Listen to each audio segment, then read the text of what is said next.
Welcome back, All Out family, and to you, Sam.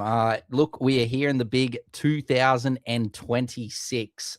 Look, it's been probably like 2 months now, I think, that since Sam and I did our last live stream back in the What a Thrilling Ashes series it was. No, we're not talking about the cricket. Look, the rugby league one wasn't too bad, Sam, but didn't sort of live up to everyone's expectations. But look, we're back. How are we, mate? How was the transition into the new year? It's good to see you again, man. Thank you very much for asking me to come on and do this one with you.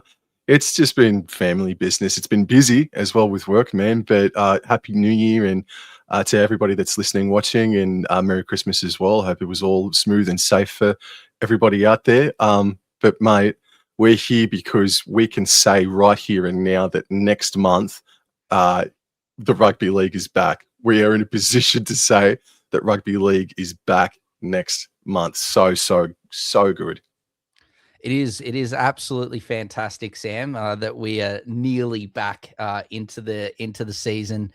And look, that's probably where I'm going to just sort of move to the next stage and why we're here, why we're going, or why this podcast is coming out is that Sam and I are really going to try our absolute best to give you guys a really good preview into the 2026 season for every single club. Look, we're going to absolutely try our best to be as thorough as possible. Get back to you guys if you have any comments or anything like that on the video that you guys want us to talk about or give our viewpoint on something. But look, we're going to start with my men. And yes, I was there and we are the premiers. Look, I've got plenty of merch there. You can see Julia and Walshy up there. It's been a good few months. I don't think that I can remember. It's probably one of the best days of my life. And yes, we're going to start with the Broncos, obviously. Wow, Sam, what a 2025 it was for the Brisbane Broncos. Everyone knows I'm a North Queensland Cowboy supporter. If you didn't, now you do. 2025, when you think about the Brisbane Broncos, it's one of the most incredible journeys to a premiership, starting in the preseason, for example, and then going on from there. It was a roller coaster ride, and that's coming from a non-Bronco supporter. So you being a fan through and through, thick and thin, it must have been absolutely insane to try and hold on tight to that roller coaster that was the Brisbane Broncos of 2025. Bro, that finals campaign was it was, look, a bit biased, but it was one of the great finals campaigns. And look, this is a preview podcast, so I'm not going to go into it too much, but there are a few things that I want to touch on. And yeah, it's just, there was all that press throughout the whole 2025 season, especially after that heavy loss that you and I actually called, Sam, against Manly. That all about that, Madge Maguire trained them too hard. They were burning out. Something's not right at Broncos. And to think that I'm pretty sure, if my memory serves me right, I think Madge after that just said, look, we're going to forget about this. We're going to go and have a few drinks, enjoy, everyone's company. And then we're going to, come back in on Sunday, Monday, whatever it was. And we're going to, start again. We're going to assess what's gone wrong and then go straight into, going about how we can fix the season. Because that was, a very dark night. I don't think I said much at all on the live stream. Big credit to Manly, but they were too good. But yeah, to think that where they'd gone from there, and you look at how those games transpired, Sam, I've said this and told you this many a time, but I think that preseason that Madge put them through, yes, that it wasn't everyone's cup of tea, but that showed in the back end of the season and through the Broncos results. You look at all the results throughout that finals campaign, the Broncos were behind in all of those games and came over the top in the dying stages to win those games. And if you look at how they finished, the Broncos look like they could, continue to play well after that full-time siren had gone. So I really think that that was a really big part of the season. Do you think so as well, mate? Huge part. But that's the conversation that we're having now, because it's not just that as well with the mid-season loss to Manly and the preseason as well. I agree with what you say. So to start the season, and by the way, we're just going to touch on briefly again to reiterate that just a little bit of 2025, and then we're going to get into 2026. But there's such a fascinating conversation to have, because they were just playing good footy for the first maybe 2 months of the season, and then the month of May came. It was miserable May for the Brisbane Broncos. They didn't win a game in that month. They went down to Penrith at Magic Round. They lost to South Sydney Rabbitohs in famous circumstances. They lost to Manly, as you aforementioned as well. But just before the month of May, they put in a blistering performance in torrential conditions against the Bulldogs on Anzac Day Eve. They were fantastic. And then month of May came and they were as flat as a tack. And then in June, July, they started to pick up some speed and some momentum, get some wins back onto the board against the likes of a Gold Coast Titans twice in the space of 6 weeks.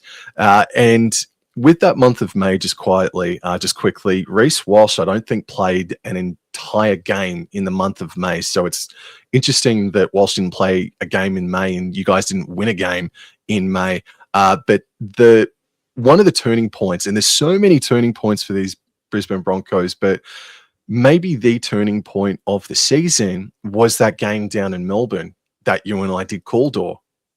The 22-2 loss. But yeah, I have to agree, Sam. I was saying like that Manly one for me was a really big turning point. But also, like you said, the other turning point was that Melbourne Storm game, which saw, Reynolds and Mam go down in the exact same sequence, basically, from that intercept, I think it was, from a Reece Walsh cutout pass. And that sort of started something very special. We saw Ben Hunt and Reece Walsh, especially Reece Walsh, from that game onwards, one of the great runs from the end of regular season into the finals. We will touch on that just quickly shortly. But yeah, that loss, I think, sort of sparked Walsh's absolutely historic form, as well as Ben Hunt. He started to become a leader, and his combination with Reece Walsh was especially potent against the opposition, Sam. And like you said, round 24, so we came up against the Dolphins, huge game, obviously still top 4 places, or a top 4 berth alive. We got beat the Dolphins, where we were probably outsiders. I'm pretty sure it was pretty close on the odds, but 38-28 won that game. And then, as you said, we went on to win games after that. We beat Newcastle. We beat, unfortunately, your mob, the Cows, up in North Queensland in a close contest. And then we took down Melbourne. And that Melbourne game, to me, was a big one. Like, look, we'd lost that one, but then we come back at home. Brisbane's record, as you all would know, is horrible against Melbourne. And they, even in Brisbane, Melbourne have always done really well and have got the wood against us.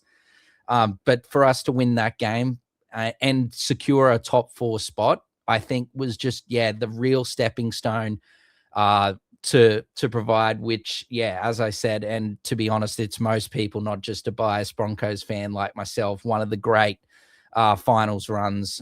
We quickly go through it now. As I said, I don't want to spend too much time on it. But yeah, we beat the Raiders in, that game was absolutely phenomenal. Yes, we got very lucky.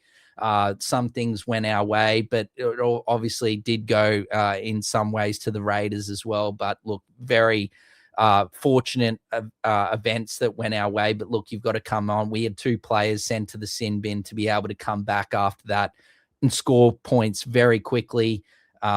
Case in point was what I was saying earlier, really finishing second halves or the game very strongly, able to get that Ben Hunt field goal. I remember running down the hallway at home as soon as that one went over. It was absolutely beautiful. Then we went out to, you and I both went out to Suncorp and look our record against Penrith. Yep, look, we will touch on it. Back in 2023, we didn't get the job done against Penrith, and look, since we haven't really performed very well against Penrith, but on this day, man, we were able to get the job done in an absolute classic. All these games were absolutely great games. And I remember sitting in the right-hand corner of the screen, pretty similar to probably bottom left of this photo.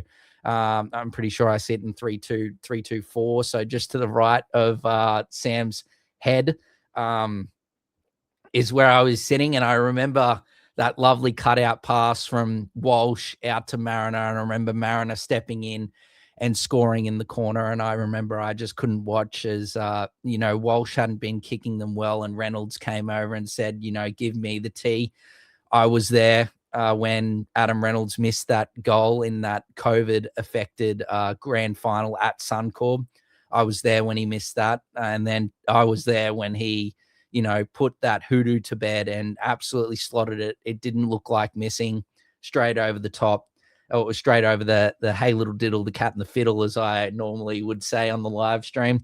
And then it got to the grand final, and wowee, the girls had just got it done. I was buzzing, but at the same time, really, really nervous. And it came to this game, Sam, and we saw one of the great, in my opinion and a lot of people's opinion, like the finals run, one of the greatest individual performances for a full 80 minutes. We obviously saw Cleary in 23 with a great individual performance for around 20 minutes to seal that game against us. But for the whole 80 minutes, Reece Walsh was absolutely exceptional. 80 minutes, he scored a try, one of the great tries. I still remember him going through there. That big step there to go through was amazing. 105 fantasy points. I know a lot of people on this page love their fantasy for what we do, and 105 points in a regular season game is unbelievable. For a grand final is massive. 176 run meters, 4 line break assists, 3 try assists, like 14 tackle busts. I could go on. Absolutely phenomenal performance. And just like you said, it was all spearheaded from that Storm loss. When we went down in round 23, it was 22 points to 2. Reece Walsh flicked a switch, and it was just cinema from there. I'll get your thoughts in 1 second. The only other things I want to just touch on is just a couple of performers that now, are probably going to be mainstays of our side coming into this 2026 season, is the likes of Gemat Shibasaki and Ben Tolte. I thought Shibasaki, look, he was up playing park football, I'm pretty sure, or Host Plus Cup or something in Townsville, I think. Shibasaki, and Madge Maguire gave him a chance. I'm pretty sure he started last season on a train and trial. And yeah, look, he took it all by storm, came into the side and never looked back. He made his Maroons debut. He made his Kangaroos debut. What a year for Gemat Shibasaki. And if you think about it now, this is his last year, pardon me, of his contract coming up this year.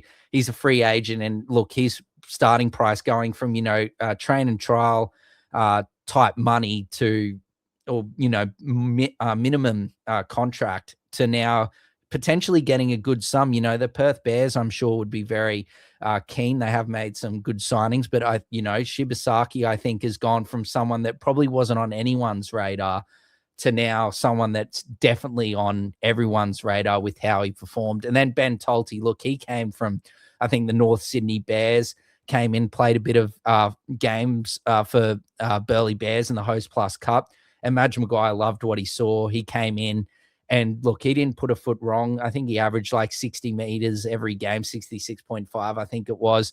He was outstanding in his games. Obviously didn't play the grand final like you can see there, but again, those two, I think, were critical with the injuries and whatnot we sustained throughout the season. What about you, Sam? What about your thoughts there? Your, performers and whatnot that you thought were critical for the Broncos?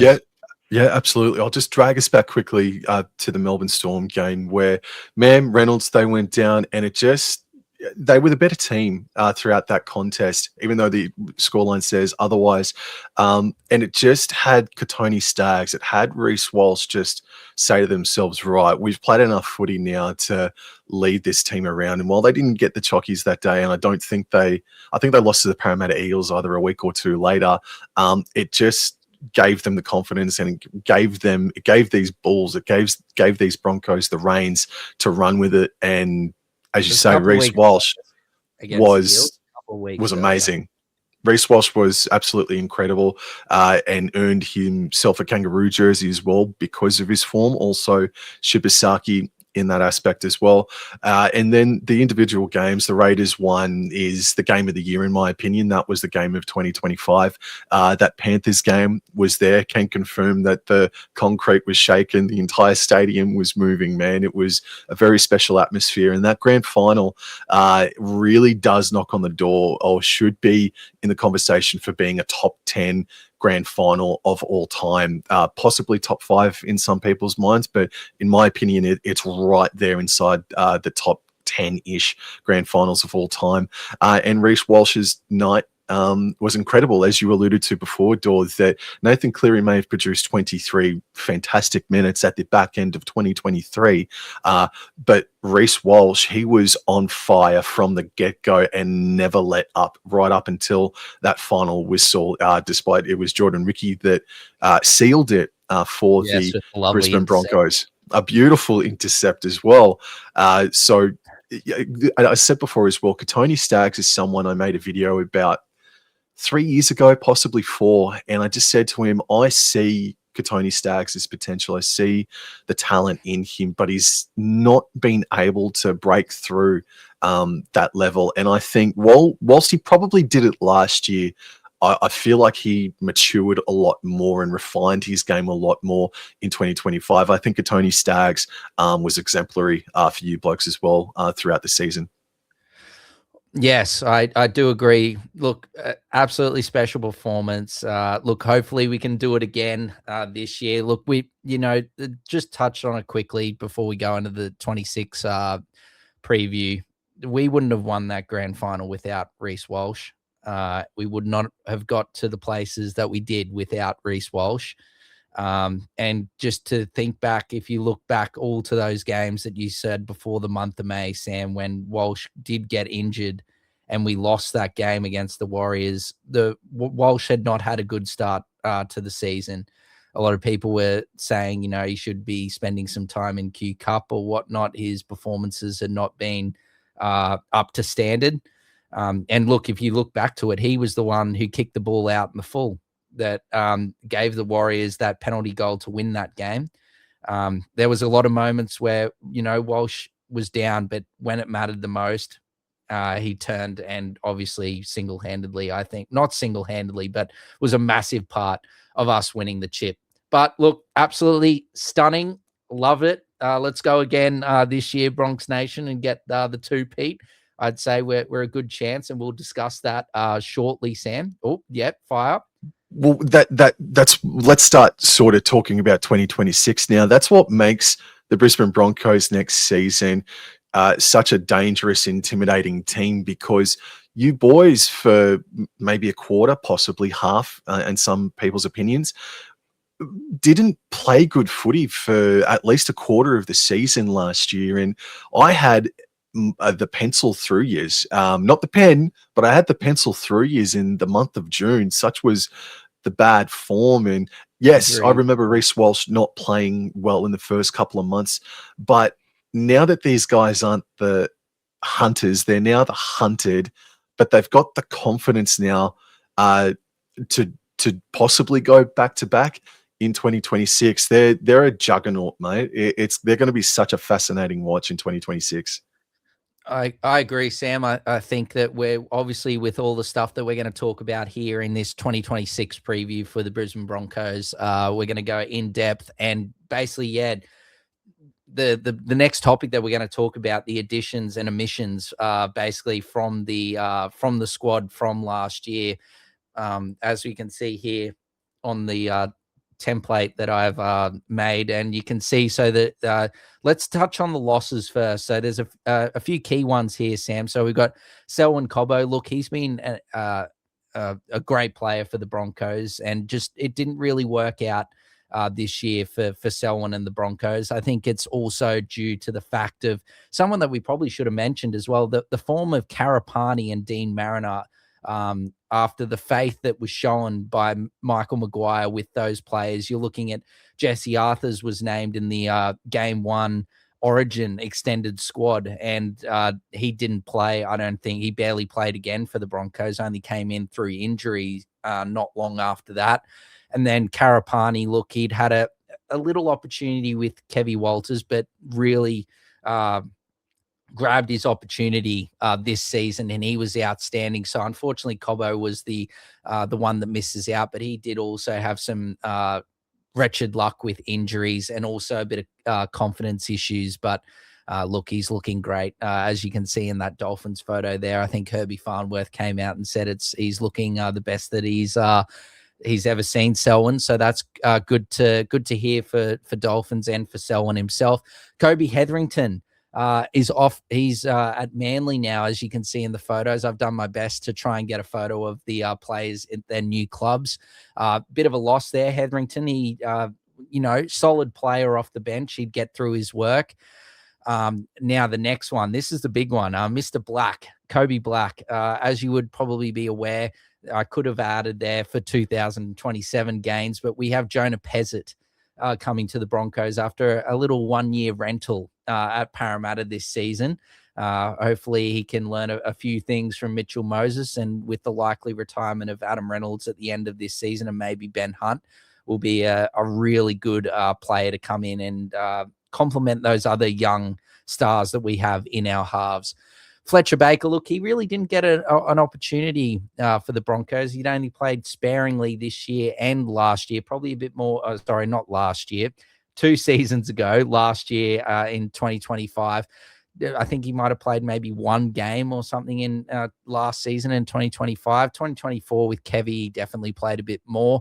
But yeah, didn't really feature that much. Obviously, with the emergence of Tulty as well, that didn't help proceedings. Jock Madden is back to the West Tigers, so a bit of halves depth there for the Tigers. Look, he's always done his job, Jock, when he came in for the Broncos. I'm sure if the Tigers get a few injuries in the halves there, that he'll be able to step up and do a job. Tyson Smoothie has gone off to Wakefield Trinity in the Super League.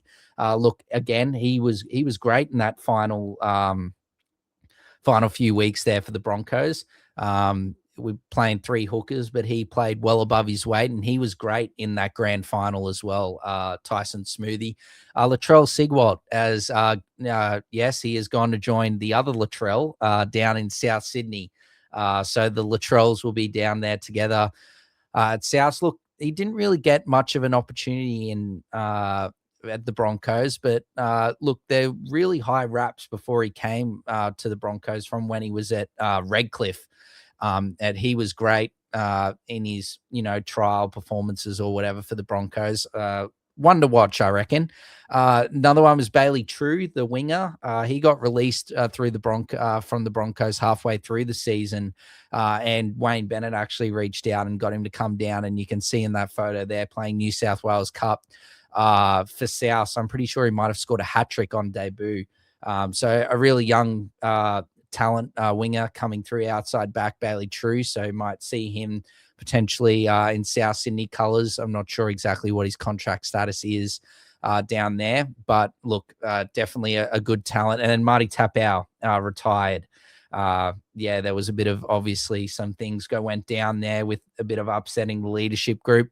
But look, regardless, Marty Tapau was a great player. And when he was playing for the Broncos, he was really good, especially the back half of 2024. I thought he was great. That's how he secured that 1-year extension for this season. And then it just didn't work out, unfortunately. But that's the losses, Sam. A little comment or anything on the losses from the Broncos team? Yeah, I certainly agree that Kobe Hetherington is right up there with the biggest loss possibly from 2025. Tyson Smoothie, yes, has been a stalwart for many, many years, not just for the Broncos, but he was very solid for you blokes in that finals campaign. and just throughout the year as well. Yeah, Kobe Black, we'll probably speak on him more when we discuss the Canberra Raiders. But yeah, that's an interesting one. But I can see that Tom Duffy is one of the gains, mate, for 2026. Yes, the gains. So yes, Mr. Anderson. Yes, not from the Matrix. Yes, Grant Anderson from the Storm is making his way back to beautiful Sunshine, the Sunshine State, with the Broncos. So that is a good one. Tom Duffy as well. Yep, from North Queensland. Look, he got the start at the start of last season for the Cowboys, but then it just didn't really work out. Results weren't going their way, and unfortunately, when Duffy's name was omitted from the team, the Cowboys started to go a lot better there when Jake Clifford came in, and then Orblex Tawa is the other one as well, and he will be a key signing, I think. Was great for the Dolphins. Very versatile, can play like in the centers, back row, very like lock probably as well. Very versatile player. And look, yeah, made his debut. I'm pretty sure he's like 27 years old, I think. So he made his NRL debut, I think, last season at 26. So it's a bit of a late bloomer. But I think that's something that you can also use for him as well. Like, he's had to earn and wait for his opportunity. And, now coming to the premiers at the Broncos is going to be a huge step for him. And he's looking outstanding thus far this preseason from the training photos and what I'm hearing out of Red Hill, Sam. Yeah, he was impressive in his Dolphins campaign in 2025. So I'm really interested to see how Talha goes. And I would suggest or predict that he is the one filling the gap that Kobe Hetherington is leaving behind. Anything on Tom Duffy, mate? Look, man, no, I don't. All I want to say is just positive things about him. But he had a wretched string of luck in 2025. It's hard to do your job when the forward pack isn't doing its job. But I got to pull myself up before I turn this into a Cowboys conversation. Yeah, Tom Duffy, I think he'll get a few games in 2026, especially come around that Origin period. So, don't know who he's going to be playing for which feeder team for the Broncos, but yeah, I'm sure he'll get some first grade experience this year. 100%. I think so as well. I hope so, but Reynolds, pardon me, and Hunt was pretty good with it. Actually, no, he wasn't. To be honest, both of them missed a fair bit of time. Reynolds at the back end of the year, he was pretty good for the first 3 quarters of the season, missed a fair few games in the back end and obviously got injured in the grand final. And then Ben Hunt, he missed a little bit throughout the season in the mid part. Far away, Sam. Did Ben Hunt retire from State of Origin? I can't remember. I'm sorry, that's a question on the spot, man. I can't remember if Ben Hunt announced his retirement from Origin. I don't think he did. I don't think he did. I just don't think he was injured when he came. I think it came around to game 1 because he was injured with that. I think it was that bad hamstring that he did. So I think Duffy at some point will get some game time, like you said, Sam, and with like Kobe Black going to the Raiders effective immediately, and just like I was alluding to before, fighting for that starting jersey that Fogarty has left there down in Canberra. I believe that if there's maybe 2 injuries or potentially maybe even 1, that Duffy could come in, considering, we've got Walters out for probably the first half to 3/4 of this 2026 campaign. So look, that's the gains and losses. Pretty handy, I think. To be honest, most of the losses there really were sort of, Hetherington was a mainstay. Cobbo really didn't feature much at all in our premiership campaign.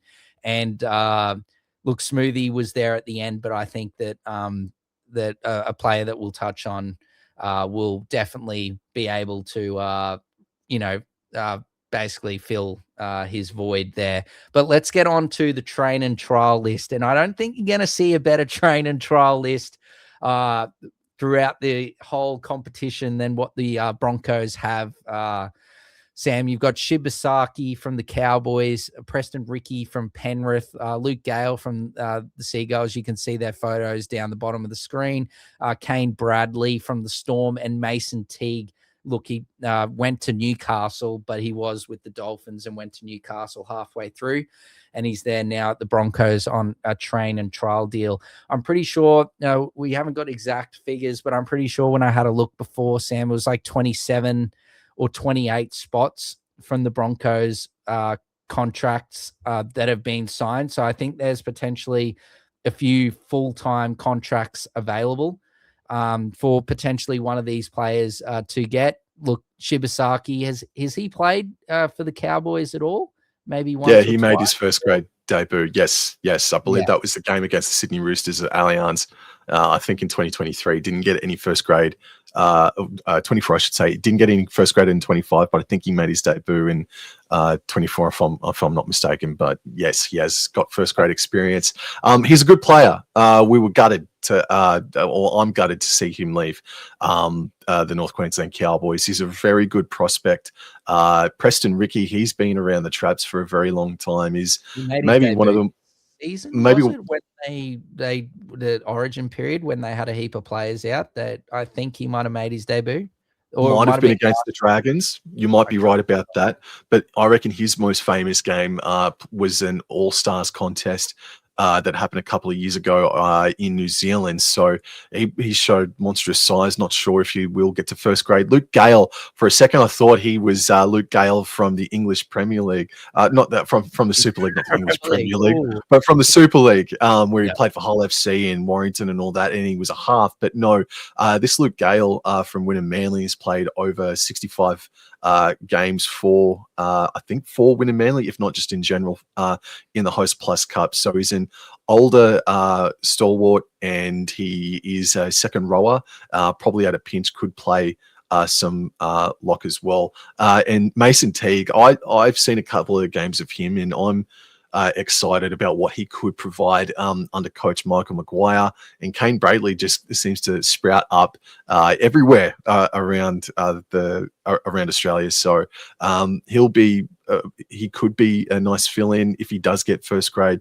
But all of that, yes, Jamal Shibasaki is great, but I'm actually quite interested in how Mason Teague could go this year. He could be out of nowhere, this bloke, and provide some real good starch to your forward pack, even though you don't really need it with someone like Payne Haas and Pat Carrigan in it. I really do like what Mason Teague is all about. Yeah, no, I agree. Like Kane Bradley, he's come in for the Storm and done his job. Mason Teague, yeah, he's a really solid footballer, a bit like a Hetherington, really works hard, probably not as big as Hetherington, but works his backside off. Luke Gale, yeah, has been going very well in Q Cup. Preston Ricky, look, yeah, that, like you said, Sam, back to that All-Stars game. Yeah, I haven't seen too much of Preston Ricky, and I like Jamal Shibasaki as well. It'd be nice to have two Shibasakis in Brisbane.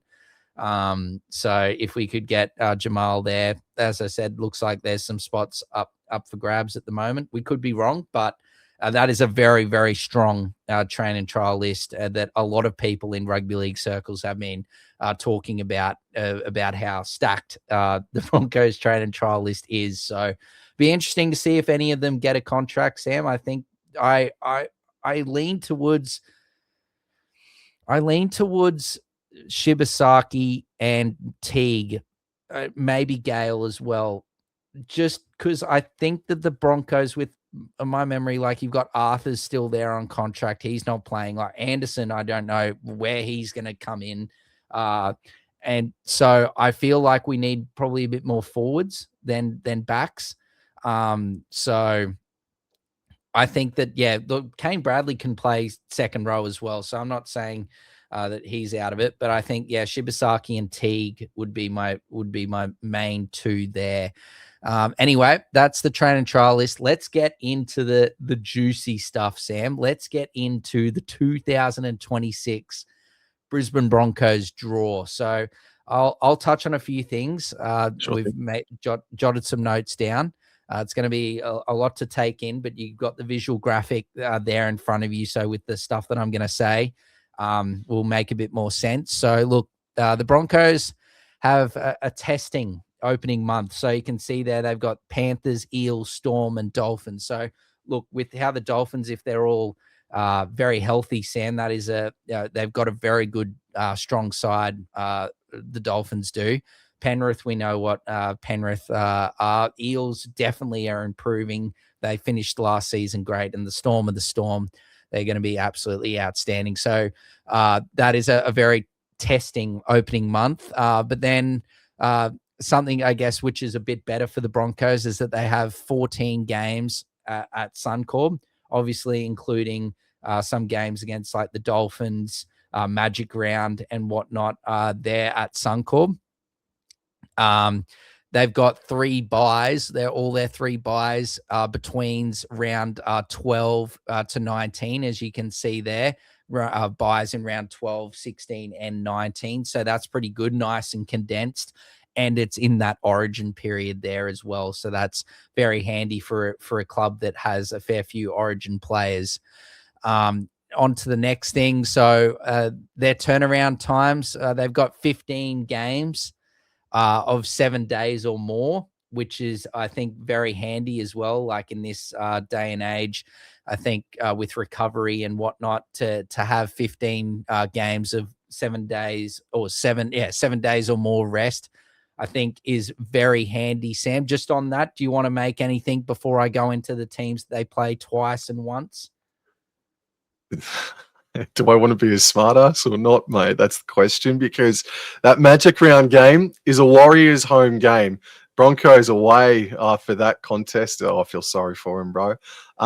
Yeah, look, just to put a little bit more of a fine-tooth comb through it all, their first 6 games, only one of them leaves the state of Queensland. The other away game that they've got is a trip down the M1 to the Gold Coast. So yes, the teams that they are versing inside the first month or 6 weeks or so is testing. I absolutely agree with that. But as far as the travel goes for you blokes, it's glorious. It's going to be it's glorious inside the first 6 weeks. But then you've got technically 3 weeks away. With that Warriors Magic Round game thrown in there as well. Matches throughout the Origin period. Round 17 could be an Origin affected game. That's one up against the Sydney Roosters. And I think the game after game number 3, they have the bye, that one. So that's just a little bit more detail about the Broncos draw there. All right. So the teams they play twice, Sam. Panthers, Storm, Dolphins, Titans, Cowboys, Bulldogs, Roosters, and Warriors. So, look, there's some pretty good teams that they're playing twice. Yep. Probably the Titans, just on last season's form, probably the Titans and Cowboys, but they're Queensland rivals there. That are probably, a bit of the easier ones. But like it says, 2026, a whole new season. So we don't know exactly what, each team's going to deliver, if they're going to be exactly as strong as they were last season. But you're right, though. Those teams that you mentioned, Penrith, Roosters, Melbourne, taking on each other twice, that's enough. That's certainly enough, man. Bulldogs as well. That's definitely enough, man, for sure. That is very hard opposition-wise. So the teams they play once is Eels, Tigers, Sea Eagles, Dragons, Rabbitohs, Sharks, Knights, and Raiders. So they're the teams. And like we said, their buys are in 12, 16, and 19. Look, a bit of a verdict, Sam. Look, I think that this draw is better than our draw from last year. Just like you said, on from that, staying in Queensland and that, 7 days, 15 games with a 7 days or more turnaround, I think is massive. Having that condensed buy schedule throughout the Origin period, I think is also massive. But obviously the start and the end of our seasons are pretty tough. If you look at that, like we said, a challenging start of the month, look at the end of the season. The one Raiders run to the storm. finals, right? So once Origin is all done, the run to the finals starts in round number 20, and you've got back-to-back away games, Penrith and North Queensland. You then got a home game against Newcastle, an away game at Suncorp against the Dolphins in round 23, and then round 24, home for the Wars, away for the Raiders. And just quickly, while we're talking about the draw here, 6 o'clock Friday night, Raiders versus Broncos. It's the only time that Raiders and Broncos are playing each other in 2026. That is the worst piece of fixturing throughout the entire draw that the NRL have done. This should have been either primetime Friday night football, or it should have been Channel 9 Sunday afternoon. But Friday, 6 o'clock, I reckon that's awful, considering this is the rematch to the best game of 2025, one of the all-time finals contests. And then to finish it up, in round 26, you've got the Melbourne Storm at home, and then the final game of your season is at Core Stadium against the Canterbury Bankstown Bulldogs. So the three of the, I think, if I'm not mistaken, three of the top four from 2025 are your opponents in the final 3 weeks of 2026, mate. But who knows what kind of form they'll be in by that point. Yeah. Like I said, I think what I'm basically been saying, we've got 14 games at Suncorp, buys during the Origin period. It's vital that the Broncos basically start the season strong, and then basically, don't have to do too much work in that torrid last month, like we just touched on some really strong teams. So look, all those teams that we've said, we want to crunch the numbers, Sam.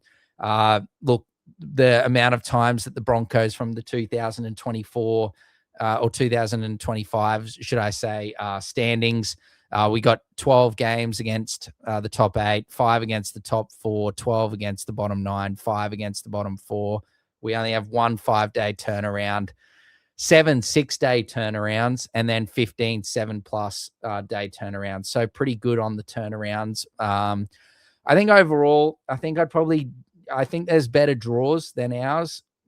Look, I'm probably being slightly biased, but I think our draw is probably like a B plus. I think with that tough start and finish to the season, I've seen some definitely better clubs with better draws, and you will see that. And Sam and I go into that in detail over the coming podcast. But I'm thinking that is a pretty good draw for the Broncos, or better than a good draw. I'd say it's like a B plus. In my opinion, Sam. Absolutely. Yep. Okay. Quickly before we move on is just the preseason. So Sam and I are also going to do preseason podcasts. You're going to get sick of Sam and I, but we are going to be really getting into the nitty gritty with all this preview and review of, say, trial performances and whatnot. So the Broncos don't have like 2 official trial games. They've got 2 unofficial trial games against their feeder clubs that we will touch on later and go in a bit about it. But they've got a game against the Falcons and the Sunshine Coast Falcons, that is, and the South Logan Magpies. In between that, a bit closer to that unofficial first trial, is the World Club Challenge. So basically, the Broncos are probably going to pick a squad, I'd say, of 20-something maybe, to go over to England for that World Club Challenge against Willie Peters and Hull KR, the winners of the Super League last year. And the squad that basically doesn't go to the World Club Challenge, or the players that don't go to the World Club Challenge, will play in these unofficial trials. So that's going to be some really niche rugby league, those 2 unofficial trial games, eh? Ooh. They'll be sending a really strong team to the World Club Challenge for that game against Hull KR. But that seemingly looks like that's going to be the only real, full-on contest for the Broncos before the season. So you could argue that could hurt them slightly, going over, being their one real for their big hitters, having that one full hit out.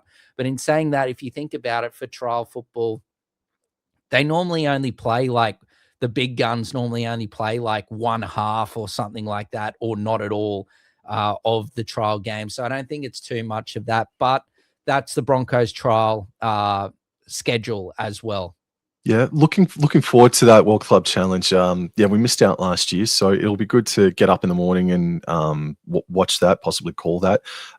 And so when they play that game, that's Friday, February the 20th, and then their season proper starts 2 weeks. So I think 2 weeks is good enough time. They've most of these players experienced what it was like to play in Vegas, and then they got a week off. So, and plus half of them have been over in England. For the month of November for the Ashes as well. Successful foray overseas for the likes of Reece Walsh and Pat Carrigan. So yeah, I don't think the travel will phase them. It's tricky for sure, and it's not easy. But yeah, no, I think they'll be right considering that there's going to be 2 weeks for them to prepare for round one after they have their big World Club Challenge. Yep. Well, that is the Broncos draw. Sam and I have gone into that pretty in depth, but you can see it all there. I will post that template as well on the All Out page with all the other clubs' draws as well before we get to probably the month of February. So look out for that as well. Now to the round one team. So this is our round one team for us, what we think the Broncos will be lining up with against the Penrith Panthers. Look basically very similar to what we had in the grand final. So you got Walsh at the back, Karapani and Mariner on the wings, Staggs and Shibasaki in the centers, Mam and Reynolds in the halves, Jensen and Haas as the props, Ben Hunt at hooker, Piakura and Ricky as your second row, Patrick Carrigan as lock. Look, Corey Pakes, I've got there as 14 for what he did last season. But we could see number 18, Blake Moser, at some point potentially feature, as well as if any injuries in that hooker department, Blake Moser will definitely be in. He's a young talent and that we have been nurturing and readying to get his opportunity, which is probably he's going to be starting hooker, I'd say, potentially after this season in 2027. So Patrick Carrigan, like I said, a lock, Pakes, Willison, Tolte, and we've got Orblex Tower there from the Dolphins coming on, providing a bit of versatility there, can play in the back row just like Willison. The other man that, if it is not Tawa, is probably someone that's struggled with injury over the last few years, and that's Ben Takura, Sam. So, pardon me, those guys can definitely come in. And look, at the moment, Grant Anderson could start, but I think just unfortunately, just with how the team performed last season, especially those wingers and centers, I just can't see him getting the nod for round one. In saying that, though, if someone is not performing or someone goes down, Grant Anderson will definitely be the first back called upon to come into that Broncos team, Sam. Yes, yeah, I think that will also be the World Club Challenge that we see. I was in agreement. It's not that Dor and I sat down and said, "Oh, we'll put him there and put him there." We were both going to go off and do our own, and that's exactly what I would have come up as well. In all honesty, Takura maybe in for Tower. I like Tower. I like Takura as well for sure. But yet, no, I have no ifs, buts, or maybes about the lineup that's been produced there. Yeah, don't need to say much, but if you disagree with Sam and I's lineup there, feel free to let us know in the comments. We'll try our best to get back to you. Again, we'll probably put this one up as well, but I might actually wait till after preseason trials before I put up a predicted round one team, because a few things could change in that World Club Challenge, most likely for the Broncos case anyway, with no official trials. All right, now to the nitty gritty. Now, the breakout player, someone that I think is hard. It is hard, especially with such a stable team. There's because you all broke out last year, didn't you? Yeah, but I think that I'm looking at it from an individual standpoint, with the losses or with the omissions of Hetherington and Smoothie. There's someone that needs to step up on the bench, and I thought Ben Tolte, when he came in for the Broncos last season, in his games that he played, you could see, you can see, obviously this is on the fantasy stats, but ignore the fantasy points there, but you can see the minutes that he's getting. So he's getting around that 20 to 30 minute period or, time on the field, probably going to be a bit larger than that, probably pushing towards more of a 30 average than maybe say a 25 average that it's probably at the moment. But you can see there he's getting through basically, nearly a tackle a minute there. So he's working hard, not missing many. And then he's averaging, probably around 65 meters a game run as well. I expect him to slightly, with that increase of minutes, slightly lift his meters run per game as well. I think he was outstanding. Most Broncos fans fell in love with Ben Tolte. Bagged a couple of tries as well, which was excellent. I saw him score down in the Gold Coast. It was excellent. But yeah, I think that he is someone with those emissions there, Hetherington, especially, that he is going to take those extra minutes and run with it. But who have you got, Sam? You have? Yeah, so I got Ben Takura. Again, this is really hard because your team is so, as you said, stable at the moment. And I said, look, even though I don't have him in my round one, I think if he can have a strong opening 4 to 6 weeks with, I think, South Logan Magpies he's affiliated with in 2026, there's no reason why he shouldn't be playing some first grade games in 2026, despite, I think, an injury-ravaged 2025 campaign. But a breakout player for the Brisbane Broncos, again, for the third time, it's kind of hard because they're all so established now. They got the chip, and it's going to be hard to get into the 1 to 17, but I suppose that can make you guys stronger for the fight for positions in 2026. Yeah, so like I was touching on with Takura, Sam, I think that he's just got to get some better health about him. If he can, get some luck and stay healthy, you can see there, look, 11 games played last season for South Logan. He scored 5 tries. He's just damaging. I remember when he first came on the scene, and just those short dummy half little unders balls to him close to the try line, he's close to unstoppable. Yep. So look, yeah, 43 tackle breaks, pretty solid for a forward in 11 games, in my opinion. 10 offloads, 194 tackles made and only missed 5, which is pretty fucking good. All in 11 games, man. Yeah, pretty good for a front row forward. Pretty good, eh? 97.49% tackle efficiency. Running meters, look, he's averaging nearly 100 a game, which is massive. So yeah, so I think he's going to be one that either fighting. I think Willison's definitely. Oh yeah, yes. Safe as houses.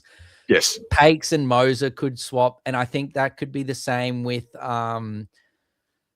Tolte and Tawa, with depending on what the game is and what Madge is seeing with the team. I think that, Madge might think, oh, okay, we don't really need another, second rower or whatever. Versatility Wilson can sort of cover that. We've seen that he can play second row Xavier Wilson before.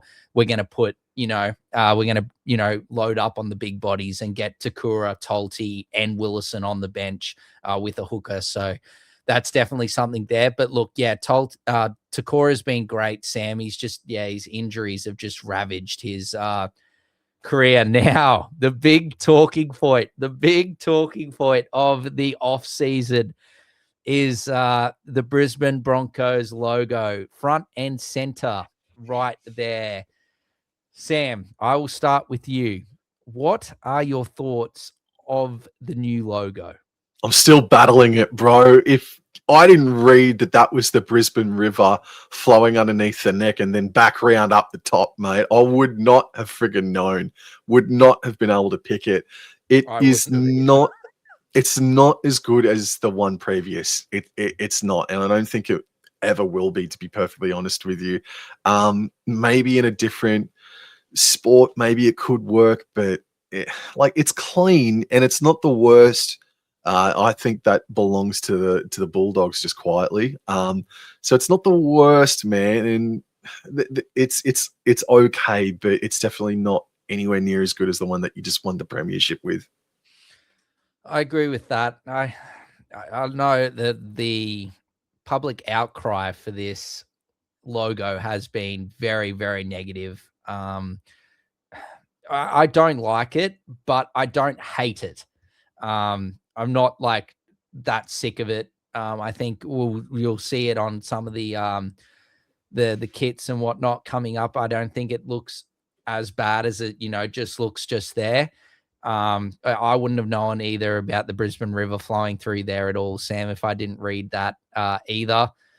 I don't hate it as much as other people. Do I like it? No, I don't like it. Could it grow on me? Yeah, it could grow on me. We go back to back in that logo. That'd be a start to, potentially grow on me a little bit. But yeah, I think the overall consensus, what you and I both agree, is that we're a bit not as harsh as the general public and everyone. Like probably some people you got to let it rip at Sam and I for being a bit too nice. But yeah, we don't hate it, but we don't like it.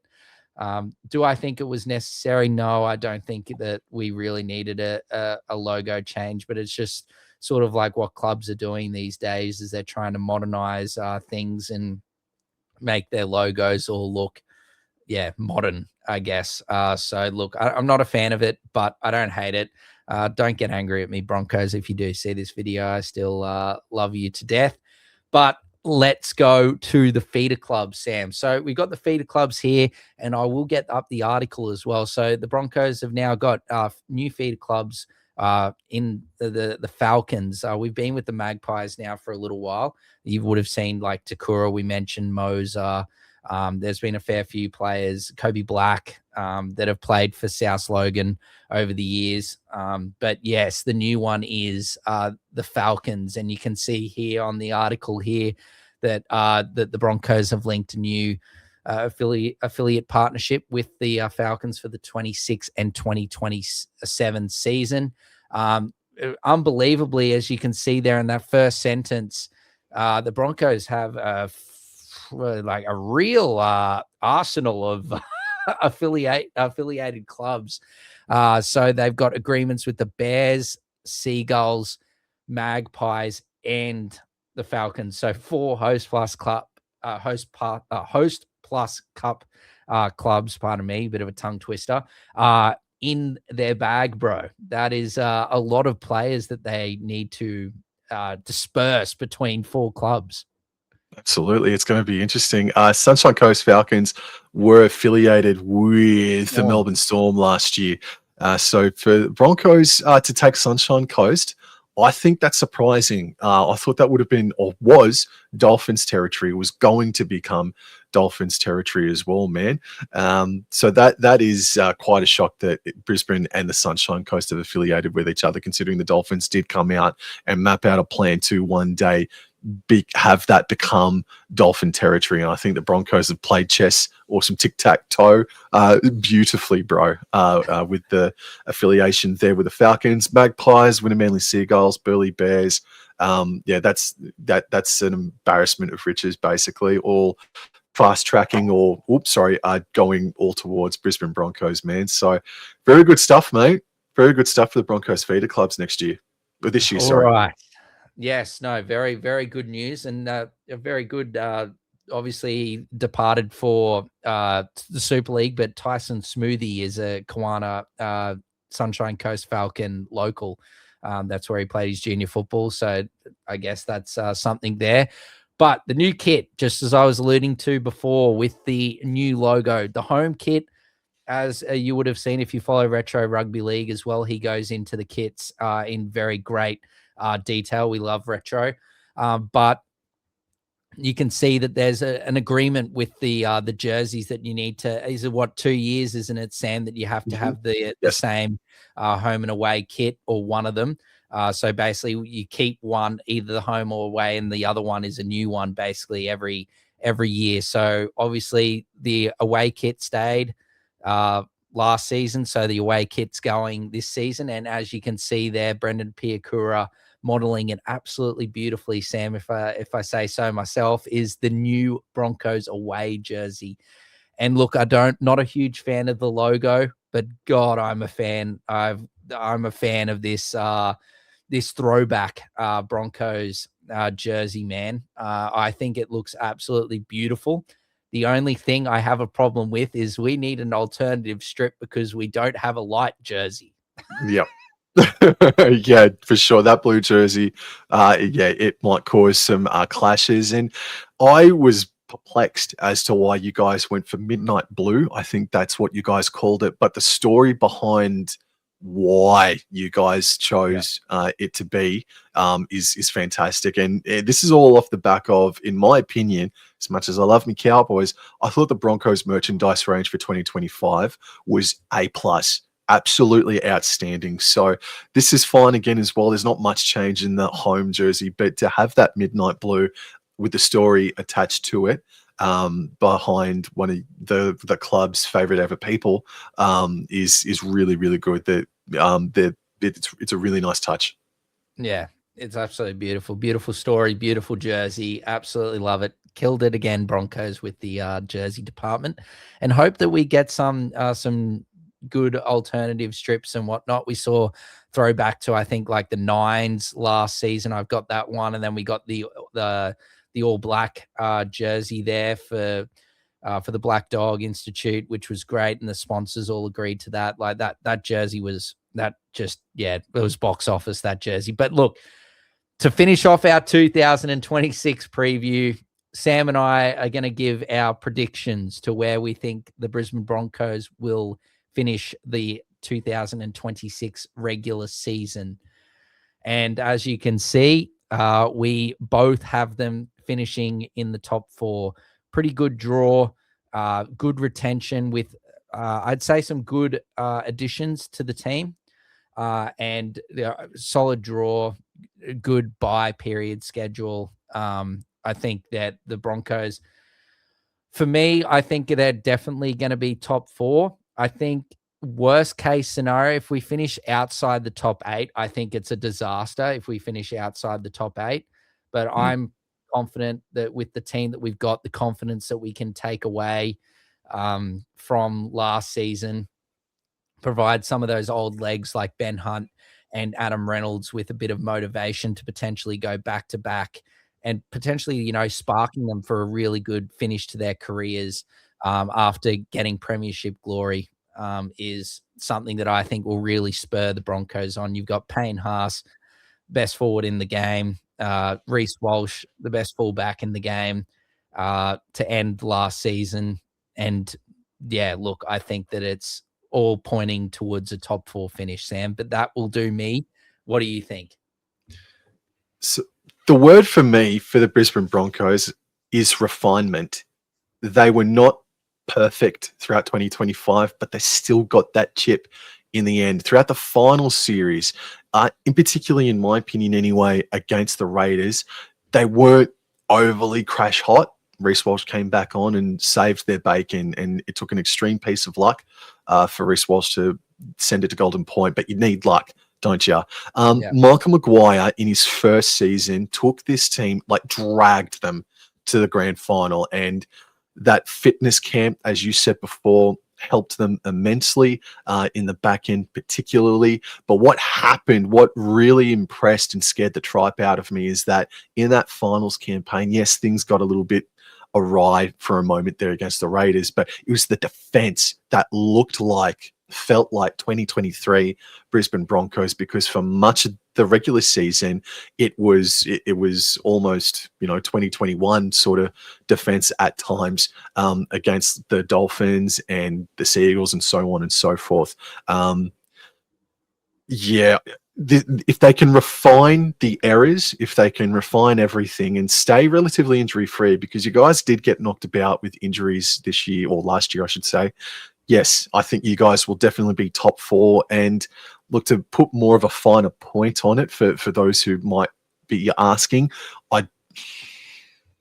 I will say that you guys will be the minor premiers as well. I'll say top 4, but I think you guys will be the minor premiers next year, because under Coach Maguire, you guys are not going to go backwards. I don't think you'll even remain stagnant. I think you guys will progress forward, because you guys have to. You have to evolve from now on, because you aren't the hunters anymore. You are the hunted. And with Reece Walsh in the form of his life at the moment, there's no suggestion why the Broncos can't go back to back either. But I've got you in the top 4. I will even go as far as to say I've got you as my minor premiers at this point in time. But yeah, just a little bit more consistency throughout the regular season is what I would be looking for, because yeah, for a while there, you guys were ebbs and flows like this year. absolutely just more consistency, a little bit more refinement in the game, but that should come because you've got Coach Michael Maguire as your head coach, and just and a bit of silverware. And a bit of silverware, mate. Oh man, yeah, good on you. Just that. No. Yeah, it's just I think that's just something that can really bond the team. Like you said, I think it's the defense, but you also saw like the playing group. It looked like they were all really close, getting along through all that back end after, you know, that with that Manly game that we discussed. That the whole sort of persona sort of changed in that regard. Off field, they really brought into each other, knew what they needed to do, and when they got there, they were able to execute. And like you said, Sam, that we make a lot of errors. We're not perfect, but that's just the style of football we can play. But if we can be potent with our defense, our attack is second to none. So if we can just get our defense right, I don't see us having a problem with our attack, because just with the star quality of players that we have, and you know, you touching on it very much in your just talk just before just then about Reece Walsh, just having him there and the way he goes about his football. And you just think about it, like Ezra Mann barely played last year. We're not going to discuss the reasons why, but you know, he'll be better for the long run, you know, actually having a full preseason, getting some games in behind him. There's a lot of positives to talk about, and just that, yeah, getting that, you know, that chip, you know, that little bit of, you know, that bit of silverware, I think is massive for especially guys like Payne Haas, who all he'd wanted to do was win a premiership, and he finally won one. And then, you know, Ben Hunt, you know, he wanted to make up for 2015. And, you know, to be able to do that was just, yeah, very, very, very massive for both those players. And listen, this is where you can improve here. I guess we're just spitballing since it's towards the end of the podcast. But look at this. Well, not look at this. Listen to this. So penalties conceded. Broncos were the most penalised team throughout 2025. Now, this is including all the finals games as well. They were penalised 173 times by the end of the regular season. You guys won the premiership. So, and that's also kept the Roosters, like it's almost a Roosters stat where they make more errors than anyone, but yet they seemingly are this intimidating force that's always a premiership threat. And so the Broncos will be the most penalised side in the competition. I've just got up the stats as well there, Sam. Yeah, man, it is a credit to their defense. But again, you want them. That is an area where you want to see them become more disciplined. And not give away as much possession. Handling errors as well. This is a question without notice, and I'm only just thinking of it now. But Reece Walsh, are you saying to him, I guess you are saying to him, keep playing your natural game, keep mate. going. But then again, I mean, how many more years is he going to be able to get away with throwing these forward passes that he's throwing? He's pretty bad at it. But you know, with someone as skilled as him, I guess he's very got to young. try and just go with the flow. He is still very young. That's terrifying. He's still so young. That's what I'm saying. Like I still think that there's he's slowly getting there, and I think we saw that the maturity after that storm loss that we've spoken a lot about, that maturity of Reece Walsh. I think that he's only going to get more mature as it comes on, and as he grows and gets to learn more about his game, because he would have learned a hell of a lot from this season. Look, the stats there, like you said, Sam, like 40-20 kicks, for example. Reece Walsh is a huge reason why Broncos. That is one thing at the start of 2025 I've said to you and said to everybody. That's the one thing that I was terrified about, because you've got Walsh at the back, Reynolds and Hunt that can do their thing. Also, a player that we have not touched on as well, Billy Walters, rupturing his ACL. He was fantastic for you guys. Played through that game against the Raiders with that ACL as well for a quarter of it or so, man. But to Exceptional see out of dump 40, up. yeah, and to see the 40-20 kicks at 11, man, you guys are such a dangerous kicking team, man. So lethal when it comes to that. But it's just you look at these stats here, Sam. Like, you're looking at like missed tackles. Obviously, Penrith are making the most, but you sort of like you just don't. The defense is what we've been talking about. If we can get that in check, they're definitely a top 4 side. Because you look at this attack, like 1,051 tackle breaks, which is 110 more than next best. 163 line breaks, which is 18 better than the next. And then you look at the points, 10 better than the Storm. Goals, kick the most goals. Like the Broncos attack's great. We didn't really need to look at that, but that's just basically showing that, the Broncos attack is like they're a great attacking team. It's just their defense that if they can get their defense right, then they shouldn't have an issue with getting top 4 or potentially a minor premiership, like Sam said. So this is a question without notice, and I'm going to think about it now as well. Is there any player, or do you have any suggestions or constructive criticism to a player at the Brisbane Broncos that you'd like to give to for this upcoming year? I'm trying to think. Maybe Corey Pakes can, he can maybe be a little bit more crisp out of dummy half. I don't think that's unfair to suggest. No, he's been. Corey Pakes was great, but I agree with you. There is another player. Yep. Sorry, man. There is another player, Brendan Piakura. Really hope he doesn't have as many HIAs this year. I'm touching wood literally right now for him. But he can be a weapon, man. I guess. I don't know. What would you say? Maybe we see it in patches. We do, but would you prefer to see him more defensive orientated in 2026 or more attack minded? Because I think he definitely had some great attacking moments, but I think he's more. I think he's still some good defensive ones too. But I think he's more of a defensive player at the moment. Yeah, I think he's more of a defensive player at the moment. I think just continue with his defensive work, and then obviously if he can get better with his attack. And I think that's also due to if he can just keep himself healthy as well, like get that combination and partnership with his men on his inside and outside, I think is really going to benefit him immensely. But I just think, he's just got to stay healthy. And I think we're definitely going to see Brendan Piakura, look, I love Brendan Piakura. This is not me having a go at Brendan Piakura. I just don't see a lot of people have, and when I say a lot of people, a lot of, ex-players and whatnot that are working on, whether it be Channel 9 or, Origin coaches or selection panels or stuff like that. Or, Fox League just saying about, he's an Origin player, Brendan Piakura. I just don't think I've seen that from Brendan Piakura yet on a consistent basis. Yes, he's had some big moments. He's put on some huge shots, had some really good runs and whatnot, but just I'm not seeing that yet. Potentially, I'm hopeful that this is the year that we see some development and some good health from Brendan Piakura, and he can take that next step to potentially be considered an Origin player. On a different player now, and again, question without notice, I wonder what happens when Reece Walsh is selected for State of Origin. Who do you have at fullback, or what would you suggest that Dean Mariner is the man to go back to fullback, and then that brings on Anderson, or are you putting Anderson in at fullback and keeping Mariner on the sting?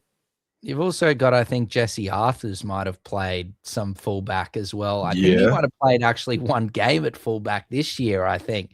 And I think potentially him, I'm not sure. Grant Anderson, look, he could do a job out the back.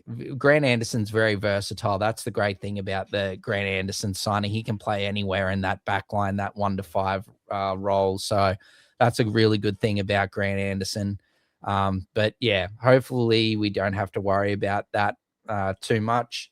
But if it does happen, I think where Mariner or Arthurs will do a job back there. They're just not going to have that crisp elite passing game, which, yes, he can throw some forward passes, but we saw in that grand final with all those try assists. Most of the passes that he threw on that day were special. You got to take the bad with the good, Sam. He's going to have bad games.